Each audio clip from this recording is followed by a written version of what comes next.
Hi everyone! Welcome to our short video about permutation and repetition.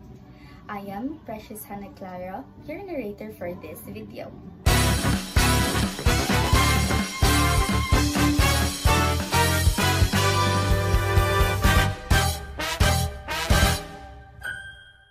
Let's explore how arranging different ways without repeating any can be both useful and fun. Permutations are arrangement of items in a specific order. When we say without repetition, it means once an item is used, it can't be used again. Let's say we want to find how many ways we can arrange 3 students out of group of 5 for a photo. But here's the catch, they can't repeat. It's like choosing 3 names from us, me, Janella, Precious, Lawrence, and Joshua, and putting them in order. Exactly. Since the order matters, this is a permutation. Formula is NPR n factorial divided by n minus r factorial, where n is the total number of items. R is how many we are choosing. So for our example, we have 5 students and we are choosing 3. 5 with 3 equals 5 factorial divided by 5 minus 3 factorial equals 5 times 4 times 3 equals in 60 ways. Here's what some of the 60 arrangement might look like. Angelica, Janella, Lawrence. Lawrence, Angelica, Janella. Janella, Lawrence, Angelica. And many more. Okay, if we have a 4 books, how many ways can we arrange? And all of them on our shelf without repeating. That's 4 before, right? So 4 times 3 times 2 times 1 equals 24 ways. Right. Permutation helps in real life too, like deciding the order of a speech, setting up tournament brackets, or arranging students for a performance. Order really matters. That's why understanding permutations without repetition is important in organizing and problem solving. So remember, use permutations when order matters. Use the formula NPR is equal to n factorial divided by n minus r factorial. And don't repeat any item. We hope you learned something new. See you next time!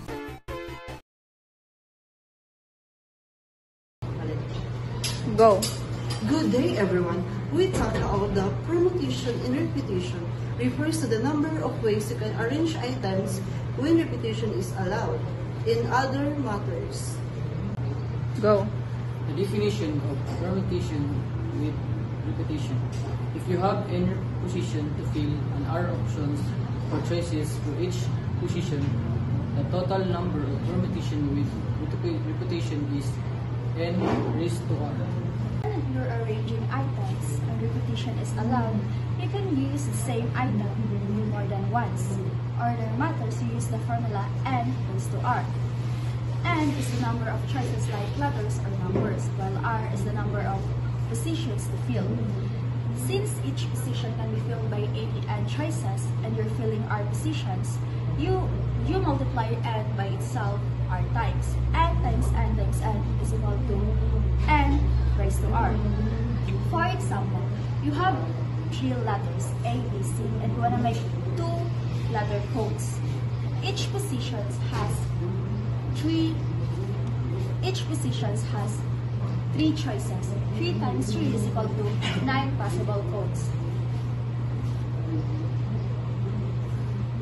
Go. So let's imagine a 3-digit laptop code where each digit can be any number from 0 to 9.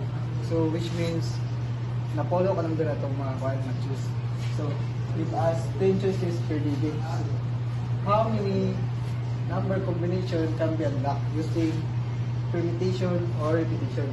So here we have 10 raised to 3 because tulo mas lakabo, and then times ito. Ay, ito yung simplify 10 times 10 times 10 and 100 times 10 equals 1,000. So, Go. Another example of permutation with repetition, imagine you can form all two possible letters using the letter A, B, C, and repetition is allowed. So we have 3 letters here. And the like of the letter is 2. Total of permutation is, if we have the formula of n raised to r, the n is equal to 3, and the r is 2, we have 9, since 3 times 3 equals 9. The possible letters are A, AB, AC, BA, BB, BC, CA, CB, CC. So how do we achieve this? By using commutative property, by adding the same value to other value itself. And that's all. Thank you. Good day everyone. Today we're going to tackle combination without repetition. What is combination without repetition? It is a way of selecting items from the group where order does not matter and each item is chosen only once. So for example, you have 3 letters which are A, B, and C. So if you want to choose 2 letters without considering the order, say the possible combination without repetition is A and B, A and C, and B and C. So now let's proceed on that step by step on how to solve a combination without repetition.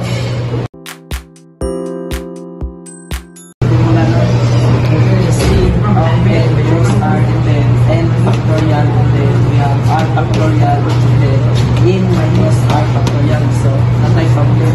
A group of 5 people, how many ways can we choose 2 people? So, so natay N which is is 5, and then R which is 2, and then simplification of formula. So, kapyawan na rin ang 1 of the formula which is N. So, natay 5, and then R, natay balik na to, and then factorial sa 8 is 5, so yan ako factorial, and then sa baba R which is sakso, and then copy, and then i-copy lang pala siya dito, and then i-add, so i-copy ang 2 factorial, and then minus 5 minus 2, so 3, so add ang factorial, and then first calculate na factorial, so ato sa kuha ng factorial which is 5, so 5, so kasama ng factorial, seconds factorial, 5 times 4 times 3. So, sa 3 nagkataman dyan, dilong siya sa 5. We have 50. So, sa pikas, 2 times 1. So, and then, proceed na rin sa apply the values. So, C, which is itong 5 of 2, and then 20. Kaya itong 8 times din sa factorial. And then, add ko na itong 2 rin sa baba. So, divide ng 20 times, divide 2. So, we have 10. So, therefore, there are 10 ways to choose 2 people from a group of 5. So, maka-choose na tag people daw sa N nga pamaagi. Formula C as N choose R is equals to N factorial over R factorial and 9 minus R factorial. So, example number 2 is selecting terms. And the problem is you have 8 players and you need to form a team of 3. How many different terms can be formed? So that is problem. So here, we put N is equal to 8 items and R is equal to 3. So using combination, we use this. So C of 8 plus R is equals to 8 factorial over 3 factorial and 8 minus 3 factorial. So if we minus this, 8 minus 3 is equals to 5. So that's why it is 8 factorial over 3 factorial and 5 factorial. So the next is we calculate 8 factorial is equals to 8 times 7 times 6 times 5 factorial. And the next one is 3 factorial times 3 times 2 times 1 is equals to 6. So C of 8 plus 3 is equals to 8 times 7 times 6 over 3 times 2 times 1 is equals to 336 over 6. When we divide this, 336 over 6 is equals to 56. So therefore, there are 56 different ways to select a team of 3 players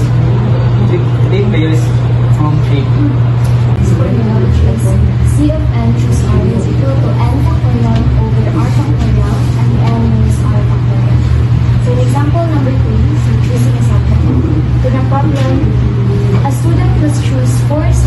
from a list of 10, how many ways can we do this? So to solve the problem, here is a 10 which is equal to n is equal to 10 is the numbers of items, and r is equal to 4, which is the number of choose. Then using combination formula, which is c is the n is equal to 10, then r is equal to 4, then equal to 10 factorial over 4 factorial, then n which is the 10, and then minus 4 factorial, then 10 factorial copy, then over 4 factorial, and then since 10 minus 4 is equal to 6, then 6 factorial. Then to calculate the factorials, 10 factorial is equal to 10 times 9 times 8 times 7 times 6 factorial. Then 4 factorial is equal to 4 times 2 times 2 times 1 is equal to 24. Then c is equal to 10. Then choose 4. And it's equal to 10 times 9 times 8 times 7. Since 6 factorial is factorial is part of the 10 factorial, so 6 factorial will be cancelled out. And then the total of the 10 factorial is 5040, and then over 24 is the total of 4 factorial, is equal to 210. And therefore, there are 210 ways for the student to choose 4 subjects from the next formula, which is c of n choose r is equal to n factorial over r factorial and n minus r factorial. So in example number 3, so choosing a subject. To the problem, a student must choose 4 subjects from a list of 10. How many ways can we do this?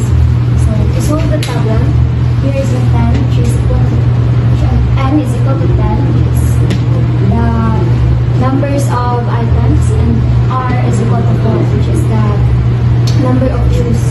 Then using combination formula, which is c is the n is equal to 10, then r is equal to 4, then equal to 10 factorial over 4 factorial, then n which is the 10, and then minus 4 factorial, then 10 factorial copy, then over 4 factorial, and since 10 minus 4 is equal to 6, then 6 factorial.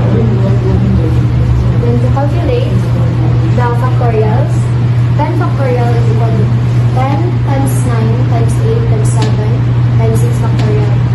Then 4 factorial is equal to 4 times 2 times 2 times 1 is equal to 24. Then c is equal to 10. Then choose 4, and it's equal to 10 times 9 times 8 times 7. Since 6 factorial is 6 factorial is part of the 10 factorial, so 6 factorial will be cancelled out. And then the total of the 10 factorial is 5040, and then over 24 is the total of 4 factorial, is equal to 210. And therefore, there are 210 ways for the student to choose 4 subjects from the problem. Why it's useful? Combinations without repetition are used in a variety of situations, such as choosing teams from a group of people, selecting lottery numbers, orders doesn't matter, picking items from a set where duplication aren't allowed. In conclusion, combinations without repetition are essential for counting situations where order doesn't matter and repetition is not allowed, making them an important concept of combinatorics and probability theory.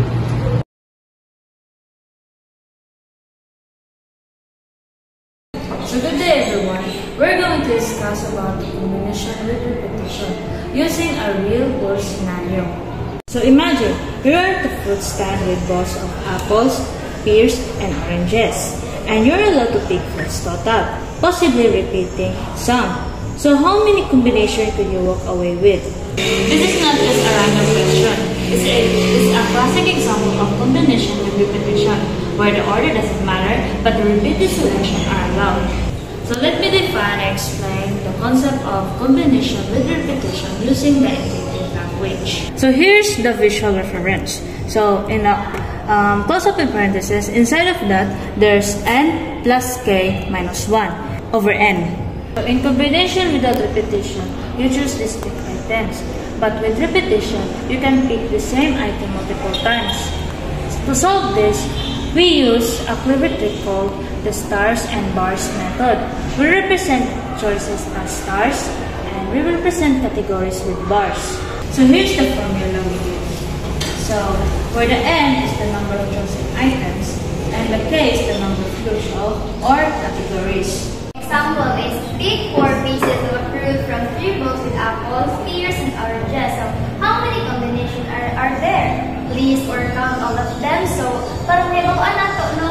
Kung sa no? So for example is kanang papiliun ka o kanang upat ka buong prutas sa kanang sa list of fruits nga gihatag, which is kanang apple, pears, and oranges. So para man makuha na to kung pila ka combinations ang naa, magkamit ka ang star bar approach rin ang katong mga fruits nga imong dapat piliun kaya represent siya as stars, and i-divide nato siya by using bars. So magamit ang star bar approach.